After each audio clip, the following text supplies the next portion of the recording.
Hello my lovely English learners, welcome back to my channel. Friends, जैसा कि आप सभी को पता है, ये जो बुक है एपीजे अब्दुल कलाम जी की book wings of fire. So friends, इस आज डे 21 का ट्रांसलेशन है और हम इस बुक को पढ़ रहे हैं। यदि आप भी इंग्लिश लर्निंग जर्नी में हैं तो प्लीज़ इस बुक को ज़रूर पढ़िए, क्योंकि इस बुक की वोकैबलरी बहुत अच्छी है। मॉडर्न वोकैबलरी यहाँ पर यूज़ हुई है। इसके फ्रेजेस, एक्सप्रेशन, इंग्लिश एक्सप्रेशन बिल्कुल मॉडर्न है और इसमें जो भी ईडियम्स, फ्रेजल वर्ब यहाँ यूज़ हुई है वो भी बहुत ही डे टू डे लाइफ में यूज़ होने वाली जो है वोकैबलरी और ईडियम्स, फ्रेजेस हैं। सो फ्रेंड्स, आज डे 21 के वीडियो में हम जो ट्रांसलेट करने जा रहे हैं ये वाला पैराग्राफ, और आप देखिएगा कि किस तरीके से मैं इस पैराग्राफ को बहुत ही खूबसूरती से आपको ट्रांसलेट कर कर इससे सिखाने वाली हूँ। आपको बहुत सारी ढेर सारी English vocabulary, idiomatic expression, phrasal verb, English grammar, verbs, किस तरीके से हम इंग्लिश ग्रामर को समझेंगे इस जो पैराग्राफ के माध्यम से। सो फ्रेंड्स, यदि आप इस चैनल पर नए हैं so please do subscribe my channel and don't forget to hit the bell icon, जिससे कि मिलते रहे आपको मेरी वीडियो की लेटेस्ट अपडेट। सो फ्रेंड्स, चलिए without any further ado let's dive into the session. और फ्रेंड्स, चलिए शुरू करते हैं और सीखते हैं इससे ढेर सारी English vocabulary, idiomatic expression, grammar और बहुत कुछ। So friends, let's dive into the session. अब फ्रेंड्स, मुझे आप में से ये बताइए कि इस पैराग्राफ को देखकर आप में से कितने लोग इस वोकैबलरी से एक्वेंटेड है। एक्वेंटेड यानी कि इस वोकैबलरी को आप जानते हैं या आपने कभी इन वोकैबलरी के वर्ड्स को किसी के साथ में आप की जान पहचान है या आप इस पैराग्राफ को समझ पाए हैं। यदि समझ पाए हैं तो बहुत अच्छी बात है, और नहीं समझ पाए हैं तो मेरे साथ लास्ट तक ज़रूर बने रहिए और इस पैराग्राफ का मीनिंग समझिए। For me, science has always been the path of spiritual enrichment and self-realization. Even the rational thought matrices of science have been home to fairy tales. So friends, आइए इसका मीनिंग समझते हैं। For me, friends, मी यहाँ पर APJ Abdul Kalam जी खुद की बात कर रहे हैं। Science has always been the path to spiritual enrichment and self realisation. Science का मतलब होता है विज्ञान। फ्रेंड्स, प्रेजेंट परफेक्ट टेंस से ये सेंटेंस बना है। हैज़ या हैव प्लस वर्ब की थर्ड फॉर्म। साइंस यहाँ पर सिंगुलर है इसीलिए हैज़ आया है, और बी की थर्ड फॉर्म होती है बीन, तो यहाँ पर इसीलिए वर्ब की थर्ड फॉर्म बीन आया है। ऑलवेज का मतलब होता है हमेशा। तो science has always been the path. Path का मतलब होता है मार्ग या रास्ता, वे, जिसे हम कहते हैं पाथ। टू स्पिरिचुअल, स्पिरिचुअल मतलब होता है जो आध्यात्मिक, आध्यात्मिक यानी कि जो परमात्मा से संबंधित हो। एनरिचमेंट, एनरिचमेंट मतलब होता है फ्रेंड्स अपने आध्यात्मिक उत्थान के लिए हम जो कुछ भी काम करते हैं। एनरिचमेंट का मतलब होता है कि किसी भी चीज़ में कोई इम्प्रूवमेंट करने के लिए आप जो भी कुछ वैल्यू ऐड करते हैं उसे कहते हैं हम एनरिचमेंट, जिसे कहते हैं हम हिंदी में संवर्धन, यानी कि द एक्शन ऑफ इम्प्रूविंग और एनहांसिंग द क्वालिटी और वैल्यू ऑफ समथिंग। किसी भी चीज़ के वैल्यू को, क्वालिटी को इम्प्रूव करना, एनहांस करना, उसमें कुछ वैल्यू ऐड करना, उसे कहते हैं एनरिचमेंट यानी कि संवर्धन। And self realisation, friend self realisation मतलब होता है कि अपनी खुद की जो आत्म साक्षात्कार होना या आत्म प्राप्ति होना। तो रियलाइजेशन मतलब खुद को अनुभव होना, खुद की तो आत्मा का अनुभव होना। सेल्फ मतलब खुद, रियलाइजेशन मतलब अनुभूति। तो वो यहाँ पर इस लाइन से ये कहना चाहते हैं कि for me science has always been the path of spiritual enrichment and self realisation. वो कहते हैं कि साइंस हमेशा से विज्ञान मेरे लिए एक आध्यात्मिक उत्थान और आध्यात्मिक प्राप्ति के लिए, आत्म प्राप्ति में खुद को समझ सकूं, उसका एक सुंदर मार्ग रहा है, रास्ता रहा है। तो उन्होंने साइंस को यहाँ पर एक परमात्मा से जोड़कर, एक मतलब उन्होंने अल्लाह से जोड़कर यहाँ पर एक बात कही है कि साइंस कुछ दूसरी चीज़ नहीं है, वो परमात्मा की ओर आपको ले जाता है। यहाँ पर इस सेंटेंस से वो कहना चाहते हैं। तो फ्रेंड्स, यहाँ पर स्पिरिचुअल मतलब होता है आध्यात्मिक, और एनरिचमेंट मतलब होता है कि द एक्शन ऑफ इम्प्रूविंग और एनहांसिंग द क्वालिटी ऑफ और वैल्यू ऑफ समथिंग। यानी कि जैसे हम इसे सेंटेंस में कैसे यूज़ करेंगे कि कोई ट्रिप है, ट्रिप में कुछ स्टूडेंट्स गए हैं, अब कुछ हिस्ट्री के स्टूडेंट्स या ज्योग्राफी के स्टूडेंट गए हैं, तो वो ट्रिप उन्हें हेल्प कर रहा है, उनको अपॉर्चुनिटी दे रहा है, अवसर दे रहा है उनकी स्टडी में, उनको सेल्फ स्टडी करने के लिए। तो this trip gives students the opportunity to enrich their independent study to geography and history। मतलब इस ट्रिप के द्वारा बच्चों को जोग्राफ़ी और हिस्ट्री में सेल्फ स्टडी करने के लिए अवसर देगा और उनकी सेल्फ स्टडी में उन्हें हेल्प करेगा, उनको इम्प्रूव करने के लिए हेल्प करेगा। यहाँ पर आप इस तरीके से एनरिचमेंट को यूज़ कर सकते हैं। या फिर जैसे हम मिट्टी की उर्वरता को बढ़ाने से प्लांट की ज़्यादा ग्रोथ होती है, तो enrichment of soil for more plant growth. तो एनरिचमेंट का मतलब होता है किसी भी चीज़ में इम्प्रूव करना। और सेल्फ रियलाइजेशन होता है कि is the process to achieve the absolute truth. मतलब एब्सोल्यूट ट्रूथ, सत्य को पाना, to get connected with the divine power. और एब्सोल्यूट ट्रूथ को समझ के और जो परमात्मा से आप जो परमात्मा की दैवी शक्ति से आप एकाकारता प्राप्त करना, उसे कहते हैं सेल्फ रियलाइजेशन। अब देखते हैं next. Even the rational thought matrices of science have been home to fairy tale। Even मतलब होता है फ्रेंड्स यहाँ तक कि द रैशनल मतलब फ्रेंड्स होता है किसी भी चीज़ को आप लॉजिकली जब सोचते हैं या समझते हैं और उस किसी प्रॉब्लम को लॉजिकली बिल्कुल तर्क के किसी कारण देकर आप उसे सॉल्व करते हैं, किसी भी परेशानी को या कोई डिसीज़न आप लेते हैं जिसे आप लॉजिकली सॉल्व करते हैं या डिसीज़न लेते हैं, उसे कहते हैं रैशनल। तो रैशनल मतलब होता है लॉजिकल, वेल रीजनड, यानी कि बिल्कुल तर्कपूर्वक पूर्ण चीज़ हो। तो रैशनल थिंकिंग या थॉट मतलब यहाँ पे फ्रेंड्स थिंक का मतलब होता है सोचना, और यहाँ पर सेकेंड फॉर्म ऑफ वर्ब है ये थॉट। तो रैशनल थॉट मतलब होता है किसी भी चीज़ को तर्कपूर्वक सोचना। तो रैशनल मतलब होता है लॉजिकली और वेल रीजन। या एक एग्जाम्पल से और अच्छे से समझते हैं। I am sure there is perfectly rational explanation. तो मतलब मुझे पूरा यकीन है कि ये जो एक्सप्लेनेशन मैंने पूरा तर्कपूर्वक किया है। तो अब देखिए मैट्रिसेस मतलब फ्रेंड्स होता है किसी भी चीज़ का ढांचा होना या एक मोल्ड होना, पैटर्न होना, या फिर जो कहते हैं ना किसी भी चीज़ का एक ढांचे को कहते हैं यहाँ पर मैट्रिसेस। तो किस चीज़ का ढांचा है यहाँ पर? साइंस का। साइंस के विभिन्न ढांचे हैं जिसमें सारे की सारी जो चीज़ें होती है साइंस की, सभी चीज़ लॉजिकली होती है। ऐसे ही नहीं हम कोई भी चीज़ साइंस की इमोशनली आप बता सकते हैं, या इमोशनली से तो फ्रेंड्स आर्ट क्रिएट हो सकता है या कोई एस्थेटिक यानी कि सौंदर्य संबंधी चीज़ें हो सकती है। जैसे कि कोई आपने पिक्चर पेंट कर दी तो the picture gives great aesthetic pleasure. मतलब इस पिक्चर से मुझे बहुत सौंदर्य की अनुभूति हो रही है। तो एस्थेटिक मतलब होता है सौंदर्य। तो जो साइंस है वो जो है लॉजिक पर बेस्ड होता है, और यदि हम इमोशनली कुछ चीज़ देखते हैं तो वो सारी की सारी जो होती है सौंदर्य संबंधी या आर्ट उससे क्रिएट होता है। तो science based on rational thoughts. तो जो rational thoughts matrices of science have been home. Friends यहाँ देखिए मैंने आपको बताया था प्रेजेंट परफेक्ट टेंस यूज़ हुआ है। तो प्रेजेंट हैव इसलिए आया है, साइंस सिंगुलर है लेकिन रैशनल थॉट मैट्रिसेस प्लूरल्स हैं। तो यहाँ पर इसीलिए प्लूरल आया है, बहुवचन है। रैशनल थॉट मैट्रिसेस बहुत सारे हैं, बहुत सारे तर्क हो सकते हैं, बहुत सारे लॉजिक्स हो सकते हैं, इसीलिए हैव आया है। तो इस हैव बीन यहाँ पर जो है बी की थर्ड फॉर्म ऑफ वर्ब है। Home to fairy tell.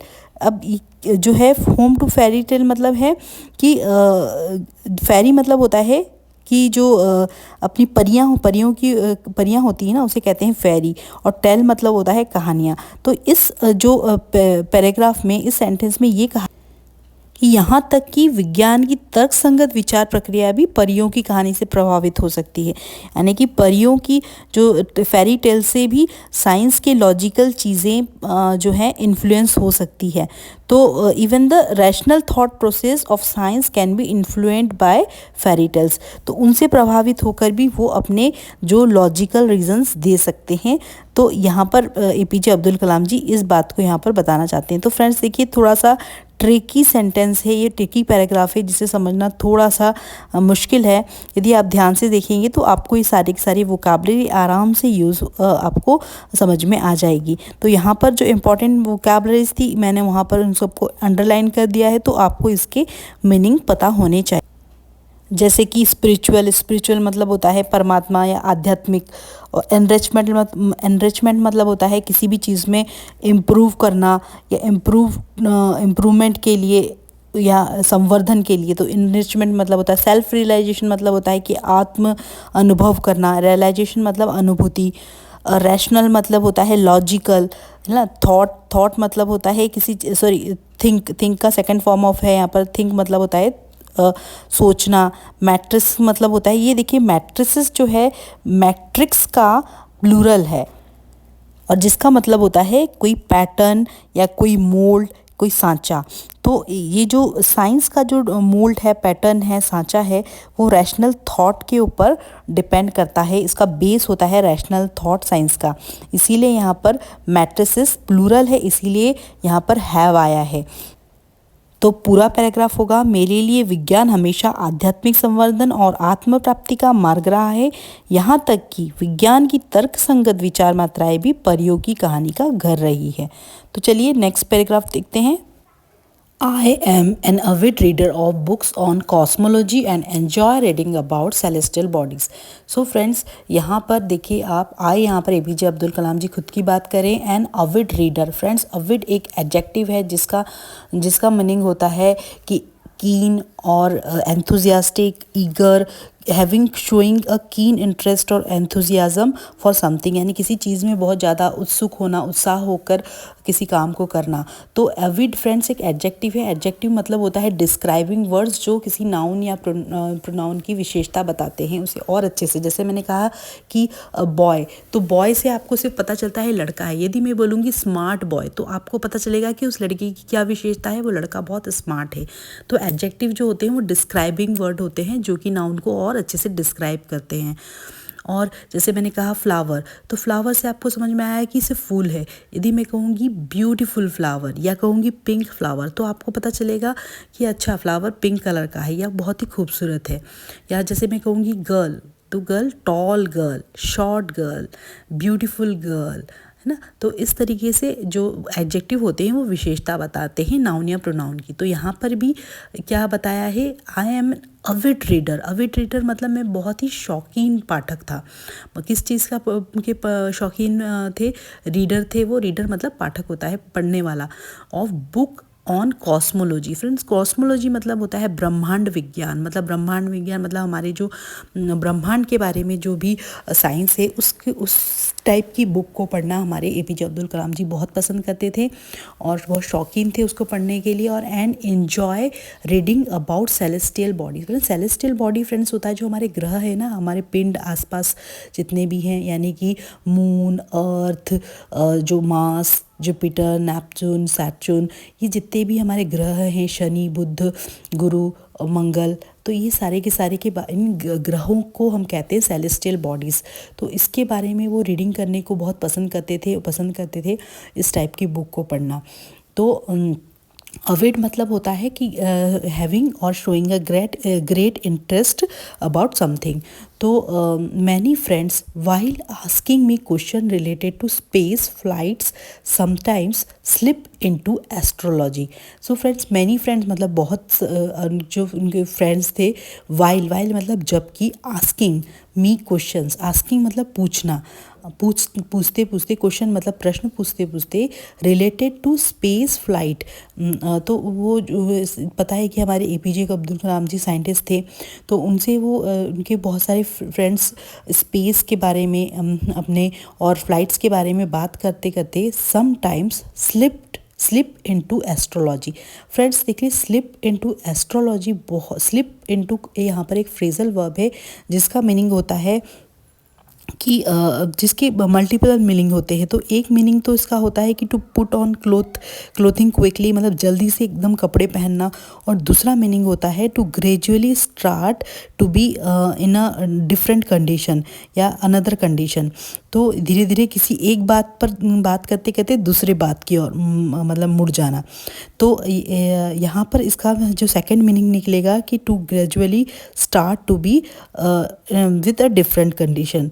तो ये मतलब वो बात करते करते उनके फ्रेंड्स स्पेस और फ्लाइट्स के बारे में कभी कभी बात करते करते वो कभी एस्ट्रोलॉजी फ्रेंड्स मतलब होता है ज्योतिष विज्ञान, तो ज्योतिष विज्ञान से संबंधित वो प्रश्न उनसे पूछने लग जाते थे।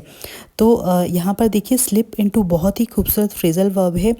दो अपनी डेली लाइफ में इसको कैसे यूज़ करेंगे फ्रेंड्स, तो स्लिप इनटू मतलब होता है यहाँ ज़्यादातर जो मीनिंग यूज़ होता है इसका वो होता है to put on clothing quickly, तो मतलब जल्दी से कपड़े पहन लेना। तो जैसे हम कहते हैं ना कि 2 मिनट रुको, मैं ना जल्दी से ना मैं कहीं यदि आप जा रहे हो तो आप कहते हो कि 2 मिनट रुकना, मैं बस जल्दी से एक अच्छी सी ड्रेस चेंज करके आता हूँ।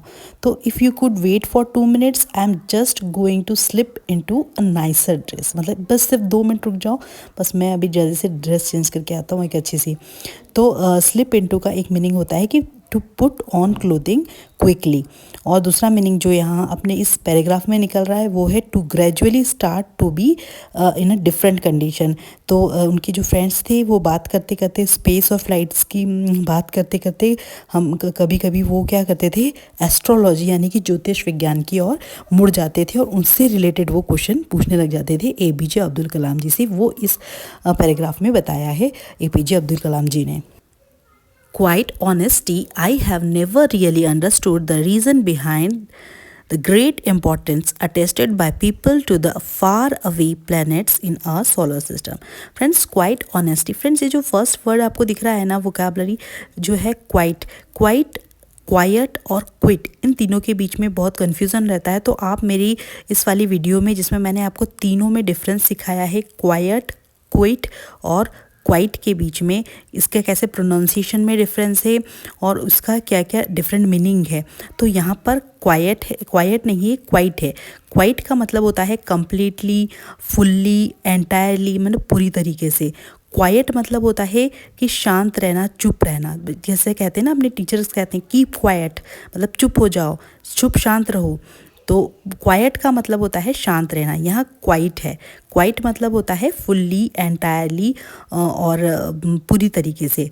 तो और क्विट का मतलब होता है कि छोड़ देना किसी चीज़ को या जाने देना, क्विट। तो क्विट करना, जैसे कहते हैं आई क्विट, मतलब मैंने छोड़ दिया है। तो इसके बीच में डिफरेंस आप मेरी उस वाली वीडियो में जाकर देखें, मैंने बहुत अच्छे से इसे डिस्क्राइब किया है विद एग्जांपल। तो क्वाइट ऑनेस्टी, ऑनेस्टी मतलब होता है ईमानदारी से। यदि पूरी ईमानदारी से, क्वाइट मतलब यहाँ पर है ईमानदारी, तो पूरी ईमानदारी के साथ मैं कहूँ I have never really understood the reason behind the great importance attested by people to the far away planets in our solar system. तो फ्रेंड्स क्वाइट ऑनेस्टी मीन्स होता है to speak in a direct and truthful way. एक example से और अच्छे से समझते हैं कि to be quite honest I didn't like the movie join, मतलब मैं पूरी ईमानदारी से कहूँ कि मुझे मूवी देखना या मूवी ज्वाइन करना इतना पसंद नहीं है। तो क्वाइट ऑनेस्टी को आप अपनी डे टू डे लाइफ में इस तरीके से यूज़ कर सकते हैं। I have never really understood, यहाँ पर प्रेजेंट परफेक्ट टेंस यूज़ हुआ है फ्रेंड्स, हैव या हैज़ प्लस वर्ब की थर्ड फॉर्म ऑफ वर्ब। तो अंडरस्टूड जो है थर्ड फॉर्म ऑफ वर्ब है अंडरस्टैंड का, अंडरस्टैंड, अंडरस्टूड, अंडरस्टूड। तो यहाँ पर वर्ब की थर्ड फॉर्म आई है। अंडरस्टूड का मतलब होता है समझना। तो द रीज़न मतलब होता है कारण, बिहाइंड मतलब पीछे। The great importance attested by people, देखिए अटेस्टेड मतलब होता है फास्टेन, कहते हैं ना फास्टेन मतलब जुड़ा हुआ, अटेस्टेड मतलब किसी से जुड़ा हुआ, कनेक्टेड टू समथिंग, किसी चीज़ से कनेक्ट होना। जैसे कि हम कहते हैं please complete the attested form, इस जो अटेस्टेड फॉर्म को पूरा कंप्लीट करो। तो जो यहाँ पर APJ अब्दुल कलाम जी कहते हैं कि by the people to the far away planets, far away planet मतलब बहुत दूर के जो सुदूर जो हमारे ग्रह हैं, तो उनका जो है लोगों का उनके प्रति बहुत ज़्यादा इंटरेस्ट है। तो यहाँ पर वो इस पूरे पैराग्राफ में ये कहना चाहते हैं कि वास्तव में मैं पूरे ईमानदारी से कहता हूँ कि मैं वास्तव में हमारे सौर मंडल में जो सुदूर ग्रह हैं उनका लोगों द्वारा इतना अधिक इम्पोर्टेंस दिया जाना, उनका अत्यधिक महत्व दिए जाने के पीछे का कारण वो समझ नहीं पाए कि क्यों लोग इस जो ज्योतिष विज्ञान को लेकर इतना ज़्यादा, जो फार अवे प्लैनेट्स है हमारे सोलर सिस्टम के सौर मंडल के, उनके पीछे वो क्यों इतना ज़्यादा इंटरेस्टेड है। वो जो है एपीजे अब्दुल कलाम जी कहते हैं कि मैं अभी तक ये चीज़ समझ नहीं पाया कि क्यों लोग इतना ज़्यादा इसके प्रति इंटरेस्ट लेते हैं, जो एस्ट्रोलॉजी के से ज्योतिष विज्ञान के प्रति। सो फ्रेंड्स, अब जो नेक्स्ट पैराग्राफ है हम नेक्स्ट वीडियो में उसे कवर करेंगे, क्योंकि वीडियो थोड़ी सी लंबी होती जा रही है। सो फ्रेंड्स, ये जितने भी जो है वोकैबुलरी या फ्रेजल वर्ब, इडियम्स, एक्सप्रेशन हमने सीखे हैं, उसे मैंने जो है इसका स्क्रीनशॉट ले लीजिए और इसे अपनी डे टू डे लाइफ में इनकॉर्पोरेट करना स्टार्ट करें। मैं मिलती हूँ आपको नेक्स्ट वीडियो में नए इंग्लिश लेसन के साथ में। Till then take care and keep learning, keep growing, keep watching. Thanks for watching my videos.